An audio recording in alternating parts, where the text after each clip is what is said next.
What's up, everybody? Welcome back to another episode of the Arnies. We're three sneakerheads that prefer flip-flops at the end of the day. I'm Matt Johnson, and I guess I'm due for another Last Dance rewatch now. I'm Keith Baker, and I went for a run and thought this over. And I'm Austin Terry, and I have to see the sequel story now about Michael Jordan's endorsement of McDonald's. On today's show, of course, we're talking about Ben Affleck's new directorial effort with Air. This movie made a splash in theaters a little while ago, but it's now on Amazon Prime. The film is based, of course, on true events about the origin of Air Jordan, a basketball shoe line, of which a Nike employee seeks to strike a business deal with rookie player Michael Jordan. Let's go ahead and get into this one. What are your non-spoiler thoughts on Air?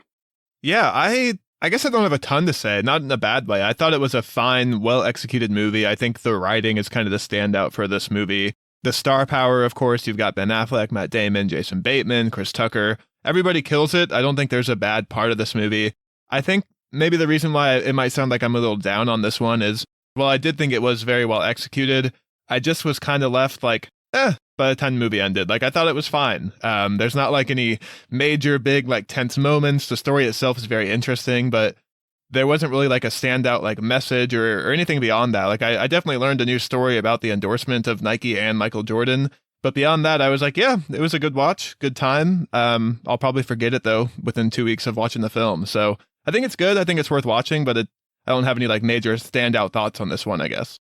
Yeah, I'm kind of the same with you, Austin. This movie definitely did like the opposite what a lot of movies have done for me where the runtime is too long. This one, I don't know what it was. Once I finished, I felt like I had watched a 30-minute documentary. And so I was kind of left the same way you were. Just kind of left like, okay, interesting story. I did not know this was the stakes that Nike had to go through to sign this guy. I definitely think they maybe could have added a little something to this story for sure, explain things a little bit better. It seemed to me it was more just like a good snapshot of this era of all these shoe companies trying to sign guys like him. Good movie, good characters, good acting. But yeah, not blown away by any means, like I thought it was going to be. Yeah, I hear you guys are coming from. It sounds like I'm probably the highest on this one, but I don't know. It's not because it necessarily blew me away either. I just had such a great time watching it. I also felt like it kind of flew by, and I like the way you put that. I think it is just a quick little interesting snapshot. You know, that's kind of what it is. Is it more about, Sonny or Nike as a whole? I guess you could argue that back and forth, and I understand that. Maybe they could have balanced it more, but when you have someone like Matt Damon, I guess it makes sense to kind of position the movie around him. But overall, I felt like they still did a good enough job of making this movie feel like it was, the story of Nike as a whole signing Michael Jordan, kind of this fledgling company that is slowly dying, especially in the basketball division. And of course, now they're like, when you talk about shoes, I think if you ask anybody on the street, the word that comes to mind first is Nike. How did that happen? And this movie is kind of that hour, 45-minute snapshot that tells that story. And the fact that it was so compelling with having the Jordan perspective really be told through his parents. And he has very limited dialogue, Michael, and you never see his face. It's like, this movie worked for me without even having like that specific perspective, which is kind of a testament to, I think, how good it is. Yeah, it's kind of a weird movie to talk about, though. It's like, it's very good. I would recommend it. But yeah, I think I also kind of agree with you guys. There's not like a whole lot to say about it. It's extremely straightforward. It kind of feels like a documentary. But yeah, not a whole lot to say. It's just, I think, a really great movie, and I would recommend everybody check it out.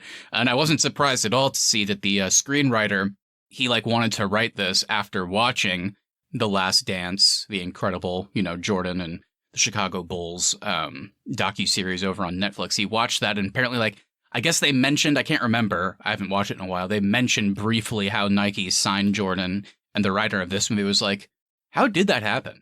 So I'm gonna research that, and then this movie kind of ended up happening because of that. And you can kind of tell, because it kind of feels like this could have been an episode of The Last Dance, but Matt Damon is playing a character in it. So yeah, interesting movie. Gets high props from me. Really loved it. Recommend it to anybody, but it's very straightforward. So not a whole lot to say, but that's not a bad thing. Yeah, I think the one thing I kind of want to get into with this movie as we talk further is really about the stakes of this film. Because like you guys said, it's not really a Michael Jordan movie. It's not even really a Nike movie. It's really just about this one shoe line and how that got started. And so I'm wondering if maybe if the focus had been on how badly Nike needed this deal for like the everyday people that work for the company. And they almost got there with Jason Bateman's character, but they kind of like, they towed that line and then backed off a little bit. I wonder if those stakes have been raised a little bit more, maybe then I would feel more like endeared and attached to this movie. Yeah, I guess for me, I was kind of just left wanting more. Like I'm all with what you said, Matthew. Like I love the movie. It's very straightforward. It's a great snapshot of this endeavor to start this shoe line. But at the end, I was, like I said, it felt like an hour long to me. I was like, whoa, that's it?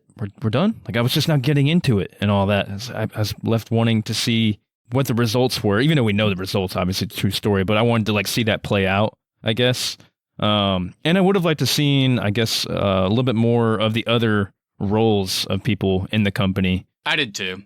Yeah, and like you said, it's kind of a weird movie. We always do spoiler warnings on this show. It's kind of not relevant when it comes to this. We all know what ends up happening, but I'll just say this without being too specific, but there is like a great moment towards the end of the movie where it's like, all right, guys, we're all the characters you've met so far, we're sitting around a table, and this is exactly how we're going to pitch this to Michael Jordan and his family. This is exactly how we're going to make this happen. And whenever like the camera starts on like Ben Affleck and Matt Damon, you're like, okay, of course, it makes sense. And then it keeps kind of panning around, and you're seeing all the characters, like the fun characters like Chris Tucker and Matthew Marr, the guy that actually makes the shoe, the actor that plays the guy that made it. It's like, oh, I love these characters throughout this movie, but I kind of wish we got a little bit more with them. And of course, Jason Bateman, he got a lot of screen time, but like you said, Austin, they could have maybe like angled the stakes in a bit of a different way or just more to make it hit a bit harder. It's like, yes, we got tons of great Matt Damon and Ben Affleck stuff, and I'm glad we did because they were both great. But maybe we could have somehow got a little bit more from these other characters because they were great while they were there, but to tell the full story, maybe it would have hit harder if we got just a bit more time with them.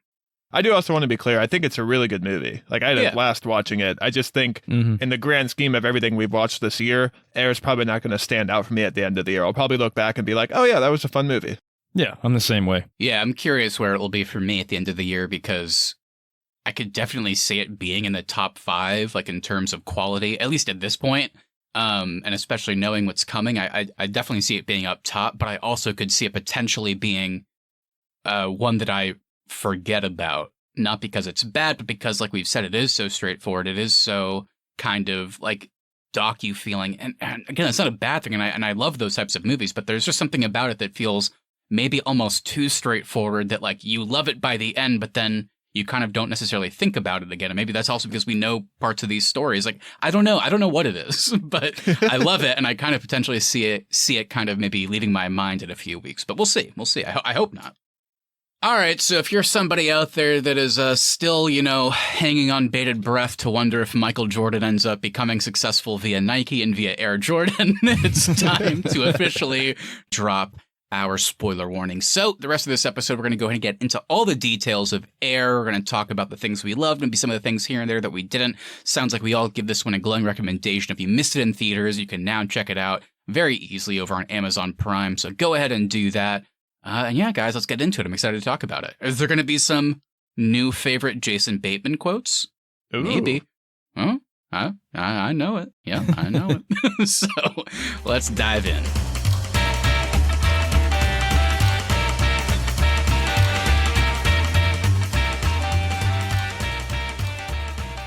All right, guys, welcome to spoiler territory. Hoping you're sticking with us. As always, we're going to start it off with some cast and crew talk and maybe a little bit of critical reception. So, Austin and Keith, what do you got for me? All right, so Air is, of course, directed by Ben Affleck, who is most well known as an actor, but is also an Academy Award-winning writer and director for Gone Baby Gone, The Town, and Argo, and it's written by Alex Convery. And going to our cast, we have Matt Damon as Sonny Vaccaro, Ben Affleck is playing Phil Knight, Jason Bateman as Rob Strasser, Chris Messina as David Falk, Matthew Maher as Peter Moore, Marlon Wayans as George Raveling, Julius Tennant as James R. Jordan Sr., and we got Chris Tucker as Howard White and Viola Davis as Dolores Jordan. All right, guys, there's our casting crew. Any positives, any negatives, what do we got? I think I'll give my standout to Viola Davis as Dolores Jordan. She has a smaller part in the movie, but every time she's on screen, I think she steals the show. I loved her interactions with all of these kind of executives as she's trying to find the best deal for her son. I also really liked her conversations with Matt Damon and kind of the loose relationship they had of very cordial, but also a little bit unsure of each other. I also like that they kind of call out at this time in Michael's career. She's the one kind of driving the show for like his business dealings and things like that. And I thought it was cool at the end of the film when they reveal how much of a presence she still today has in terms of like Michael's representation and things like that. And especially her negotiating techniques that we see 2 or 3 times throughout the movie was insane. I was like, wow, this lady is just, she knows her son is going to be a business, so she can already see the future. So it was really cool to watch her character. And she kind of single-handedly changed how the shoe industry does business with their athletes. Yeah, getting those percentages, yeah. I'll shout out just the easy one. I'll shout out Matt Damon as Sonny Vaccaro. I love when Matt Damon plays these real-life characters, as you guys know. And Matt Damon did a good job of showing how smart this guy was as well, along with Dolores. You know, he already knew what the other companies were going to tell her. So he knew the ins and outs of the shoe companies, and he also knew the ins and outs of basketball as well, which is what I really liked about this movie, that it showed that he was really the one that was paying attention to everything. And I love the fact that he was frustrated with his coworkers for not doing their research and stuff like that. He's the only one who really knew who the basketball players were and what their play style was like. Yeah, for me, I definitely agree with you guys. I think I'll also take another easy one. I'll shout out Ben Affleck, not only because I thought, Phil Knight's role in this specific story was really fun to watch. I thought it was an engaging and fun, sometimes serious performance, and I thought Ben Affleck crushed it, but of course, at the same time, he's directing everything. And I think for all the reasons we talked about how, in non-spoiler, how this one is straightforward, it flies by, it's very kind of methodical, it's to the point.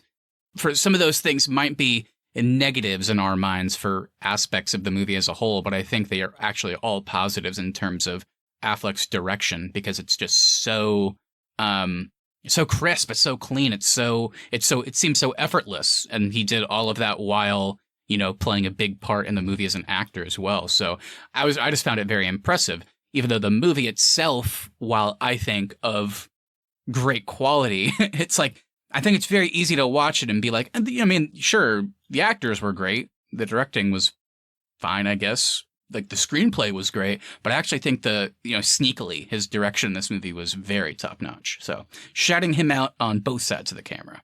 The movie looks awesome. And even the Nike office, I thought the way like some shots are there with them, like going from office to office, or even the way Jason Bateman and Matt Damon's offices are positioned where they can see each other through their windows, like that, those sort of camera angles I thought were really cool. All right. Well, you know what we thought of Air. What is everyone else saying? That's the question. Let's talk some critical reception. So Air has actually been receiving critical acclaim and currently has a 92% over on Rotten Tomatoes. The site's critical consensus is, and bear with me here, this is going to be one of the worst loglines I've ever read from Rotten Tomatoes. A fact-based drama that no one will dunk on, Air aims to dramatize events that change the sports world forever and hits almost nothing but net. Wow. They must like basketball. God, I hate it. That was I hated clever. myself while reading. Yeah, exactly. So clever. Let's throw in a reference to dunking and net. The praise, of course, went toward Affleck's direction, Convery's script, and the performances of the cast, which sounds like, we may all be on different ends of the spectrum in terms of just how much we liked it. Sounds like we're all positive, but I think those three things, the direction, script, and performances, we can all agree were pretty great. Yeah, I think I would say Ben Affleck dribbles his directing very effectively, and Conroy's script passes the excellent on to the actors impeccably. No traveling here. The hopes for this movie was, they thought it was going to be some free throws, but it turned out it was a 3-pointer. Golly, whenever we read the log line, we thought it was going to be all fouls. This movie is as thrilling as a buzzer beater. Keith, quick, make a Space Jam reference. I'd rather make a Like Mike reference. Oh, Like Mike. Nice. Another basketball movie that is so much about Michael Jordan, even though he's not technically ever there. All right, guys, we got to move on before we, just go into full insanity there. So let's get a little bit deeper. Let's get into our roundtable discussion. It's the main part of our show, of course, where we break it all down. We bring a couple points to the table, things that we want to hone in a bit more, just talk and see what the others thought. So I'll go ahead and start us off today. We've kind of already talked about it, but I wanted to bring up this point to see specifically about it, what worked and what didn't for you guys. So yes, this movie is a dramatization of real life events, but it does feel a bit like a documentary in execution. We've already brought up The Last Dance. I think, again, it's very clear the screenwriter watched that and then was like, oh, I want to dive a bit deeper on that specific part of it with the Nike deal. And this is what we got. So I wanted to know what worked about that for you and what didn't? Like, was it too straightforward at times? Was there like aspects where you're like, I don't even know how to put it. It's like, did it feel too much like almost like a documentary? Did you want it to feel more like, not necessarily a traditional film, but more like a film? Or did you appreciate that it kind of was done in this style? Because it was clearly intentional.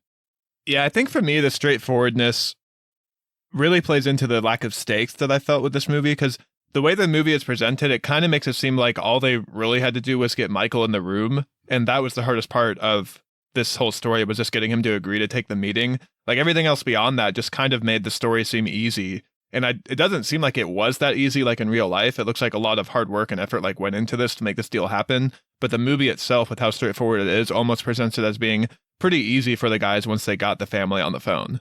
I mean, I like the fact that it was straightforward, but maybe it did kind of blur the time jumps a little bit. I don't know what the span of time this took place in. Like the time from Sonny being in that meeting room with Jason Bateman's character, you know, arguing about who they're going to sign, and then signing Jordan. I don't know. Was that a year and a half? Was that 4 months? Was that 5 months?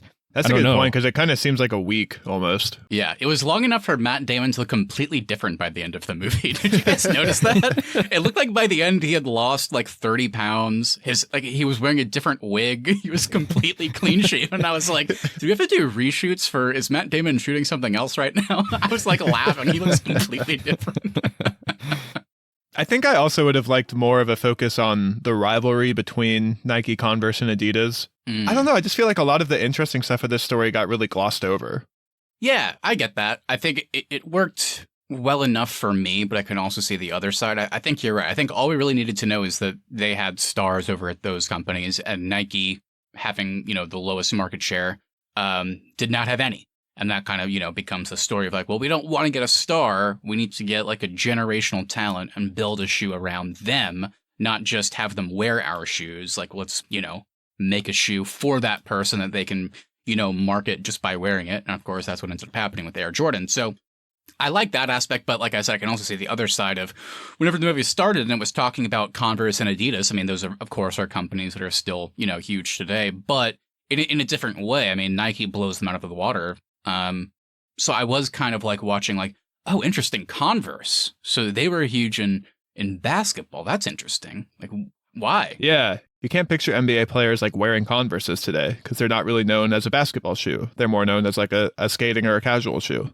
Yeah, so it was kind of like, what was different then? And I know that would have taken away from this specific story if they start to, you know, do 30 minutes about, you know, why Converse like had worked in basketball before, like blah, blah, blah. So I get why they didn't do that. Like we said, we just probably needed to know that they had stars and Nike didn't. But still, I will admit I was definitely curious. So I don't know. Maybe there was a balancing act they could have done just to give us a bit more info. Then maybe that would have helped. Like with Austin mentioned about stakes. If they had really built up why they were so much better, then maybe we would have believed more that Michael may have, you know, gone to them. So I get both sides of it.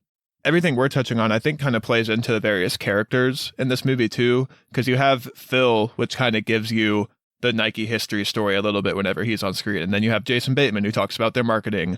And then you have the shoe design guy. And then you have Sonny Vaccaro, who talks about getting all the high talent. So there's so many characters, and they each kind of come in and out of the movie. Did you guys like that the main character was Matt Damon, or were you hoping the other characters were going to play a larger role in this story? Everybody else felt like, you know, a smaller part of the ensemble, but I think the tricky thing is they were just as impactful on this deal happening, maybe even more so to a degree, like when it came to the design of the shoe, when it came to kind of like having relationships with said talent. So yeah, I think I would have liked more of them, but then I also recognize if we give them any more, then we're probably treading on turning this into a series or a mini series as opposed to a movie. And they wanted to make a movie about signing. And, you know, of course, when you have it about signing, then you have to have the Jordan family perspective be a huge part of that. And you have someone like Viola Davis, playing his mom. And like you said it earlier, Austin, it's like really the movie is about getting Michael Jordan in the room because his family is totally happy and totally fine to be in the room. But we have to get Michael in the room. So that's what this movie's about. And if you're going to tell that story, then it makes sense to have people that are, in charge of marketing and like scouting talent and the CEO of the company as kind of the figureheads of that deal. So I get it. But again, it's a lot of things with this movie. I see both sides. So I totally understand why I did this way. And it definitely worked for me. But yes, to answer the initial question, I would have liked to have seen more of those ensemble characters that were just as important. I think my favorite parts of the movie are when Matt Damon and Jason Bateman are just talking and arguing with each other. I found their dialogue to be the most compelling parts of this movie. I also like the Sonny and Falk arguing too over the phone. Those are some of the best moments too, and because Falk's the agent that is kind of looking out for all these players as long as they go to these meetings and all that. And I loved when Damon just goes around him and it pisses him the hell off. He goes to their house and Falk's like, "What the fuck are you doing? You can't go to their house." I was reading, apparently they took a little liberty with that side of the story because I guess in real life the agent is the one that convinced Michael to take the meeting with Nike. Okay, so they dramatize. It doesn't have enough drama for Ben, so Ben had to make it that.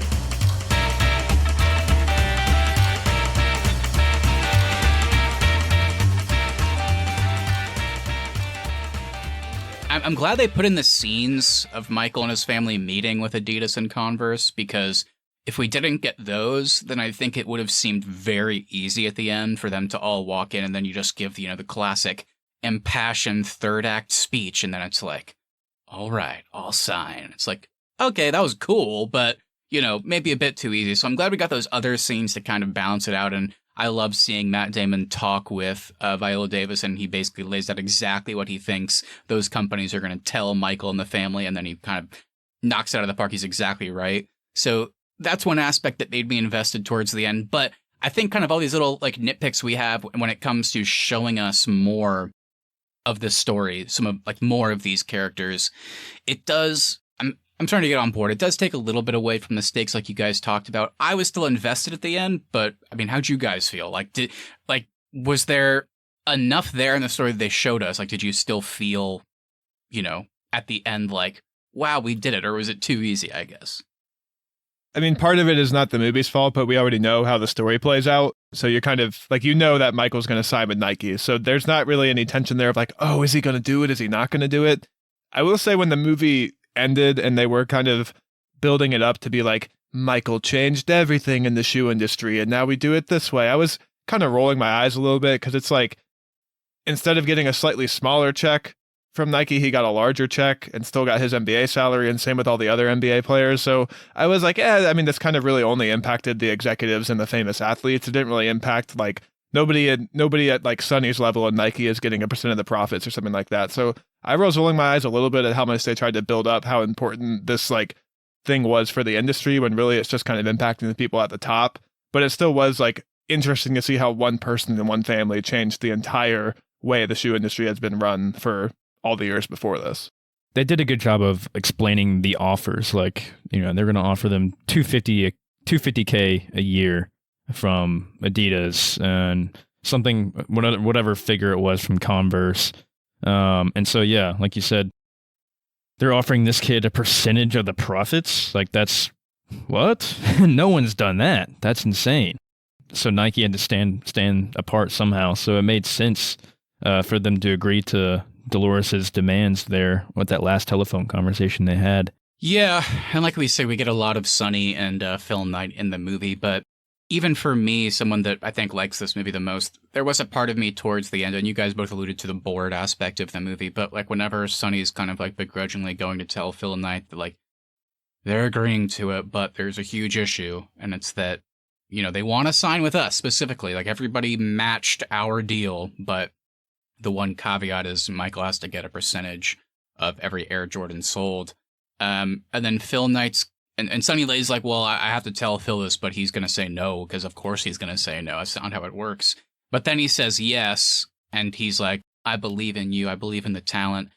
I wish we had gotten maybe just a bit more conversations between them or about that, I guess it kind of goes to the initial question that we had. It did feel a little bit easy for Phil Knight. Well, I guess I should say the fictional version of Phil Knight, just to say, no, we have to do it that way. All hands on the board. I believe in you. I believe in this talent. It's going to work out. And he's just down to do it.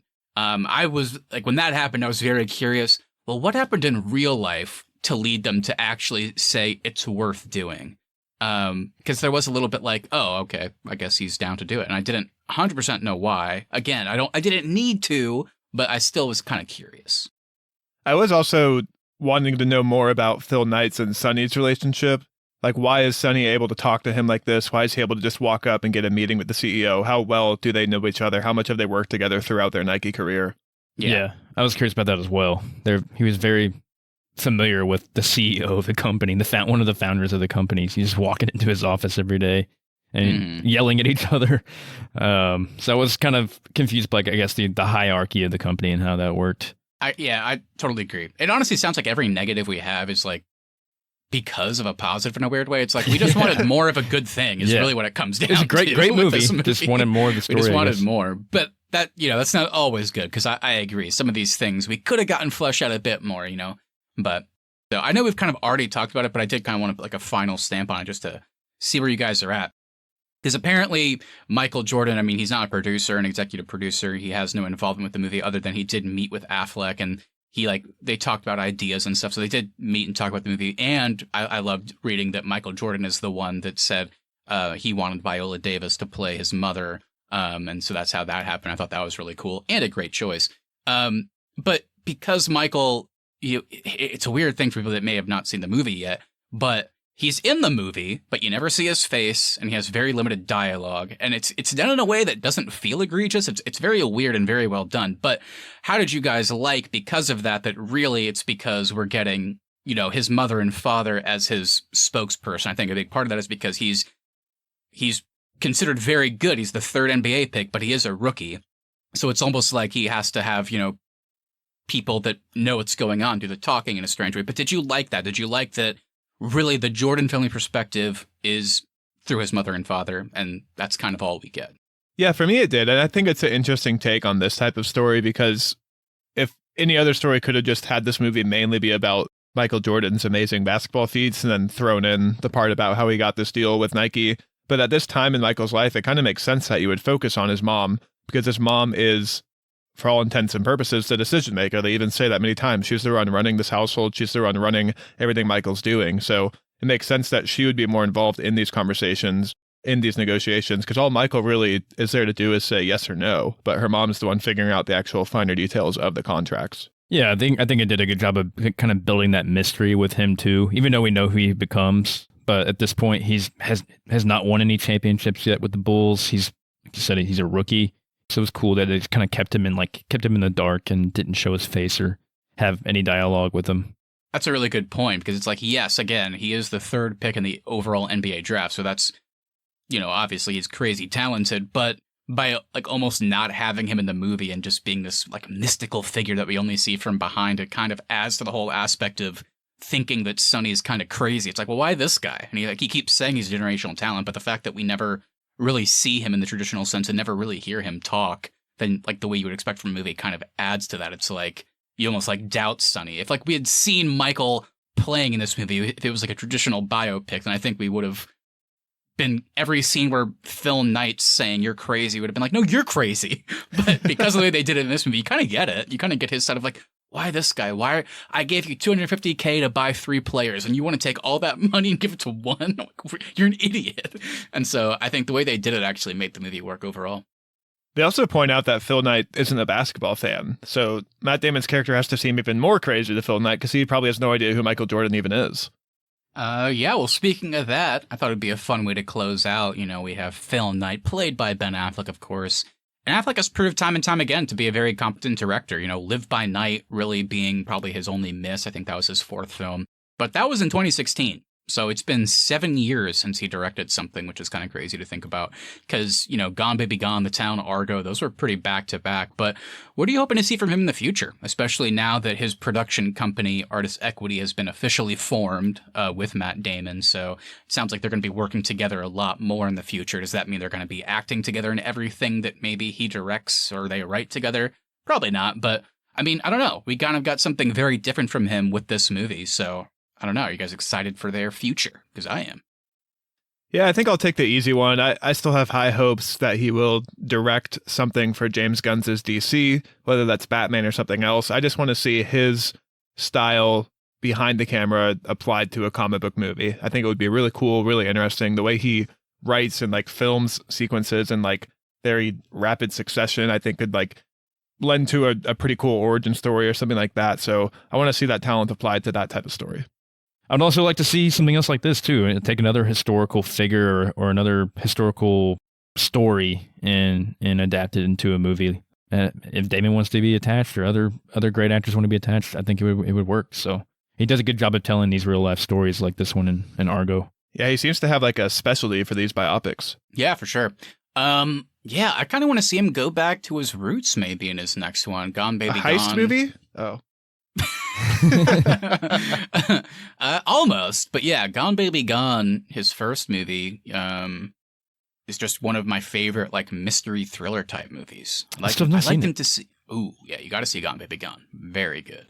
But I like to see something like that. Not necessarily smaller than anything he's done, but I'd just like to see like that kind of story. I think he's done a good job of jumping between genres, as we've seen at this point with, the handful of movies he's directed. I mean, it'd be crazy to think about him doing maybe a contained sci-fi story. What does a Ben Affleck horror movie look like? I don't know. But especially now that he's formed his production company, it sounds like he's going to be maybe balancing his time more in the coming years between acting and maybe directing or writing more consistently. I'm very excited. I want to see him tackle every genre because so far, for the most part, I think he's nailed it with everything he's done behind the camera. So I'd like to see that. Yeah, I'm gonna put it officially. I'd like to see a Ben Affleck sci-fi movie. I think that could be really cool. I just hope he continues to give his best friend Matt Damon terrible haircuts in whatever project he puts him in. Oh, he will. What about his haircuts too? In this one and Argo. He has a toupee on in this one. Yeah. That's fair.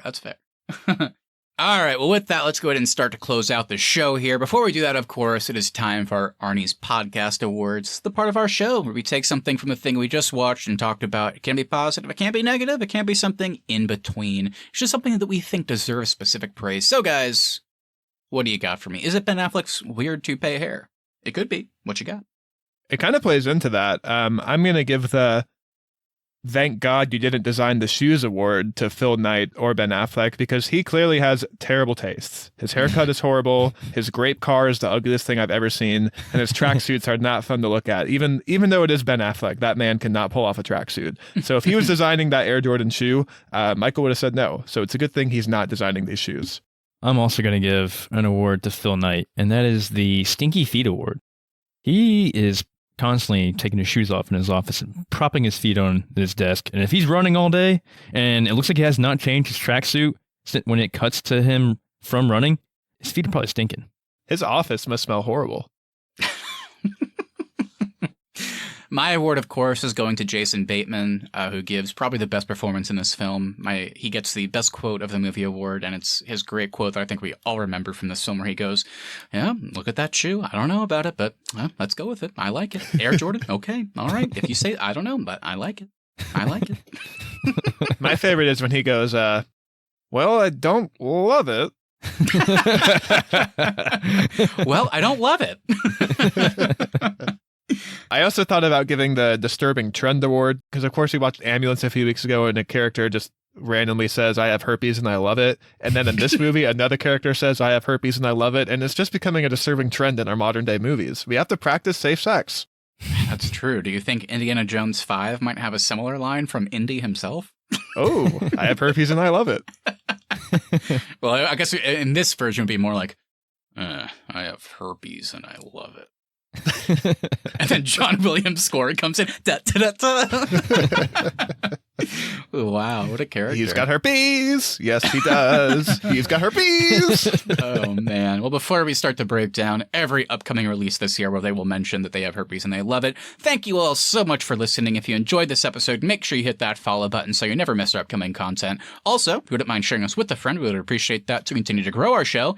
Please leave us reviews as well. Even if you don't want to write anything, leaving us a 5-star review over on Apple Podcasts, Spotify, or wherever you get your podcasts really does help us out. At the Arnies is our social, and the Arnies.media is the website. We'll be back next Tuesday for our first bracket episode in a while. Very exciting. We picked a bunch of random movies from several genres, times, and levels of praise, which I think is very fair to say. So somehow we're going to pair them against each other and figure out which is the best of these truly random assortment of movies.